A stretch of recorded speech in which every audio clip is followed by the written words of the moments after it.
মাথায় টুপি দিছি বলে এটা ভেবেন না, গালে দাড়ি রাখিছি বলে এটা ভেবেন না, গায়ে সুন্নতি পাঞ্জামে দিছি বলে এটা ভেবেন না, দিনের কথা শিখছি বলে এটা ভেবেন না, নামাজ পড়া শিখছি বলে এটা ভেবেন না, হেদায়েতের কথা শিখছি বলে এইটা ভেবেন না, গরিব দুঃখিনীর পাশে দাঁড়ানোর শিখছি বলে এটা ভেবেন না, দিনদার মানুষের পাশে দাঁড়ানো শিখছি বলে এটা ভেবেন না, নষ্ট মানুষকে ভালোবাসা শিখছি বলে এটা ভেবেন না,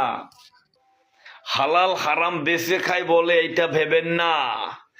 ফজরের নামাজ ধরার জন্য দৌড়ে যায় এটা ভেবেন না, যে দাড়িওয়ালা টুপিওয়ালা দিনদলা নামাজি আলারা নবীর বিরুদ্ধে কথা বললে, ইসলামের বিরুদ্ধে কথা বললে, আল্লাহর বিরুদ্ধে কথা বললে আমরা রুখে দাঁড়াবো, আমরা সম্মুখে থাকবো না।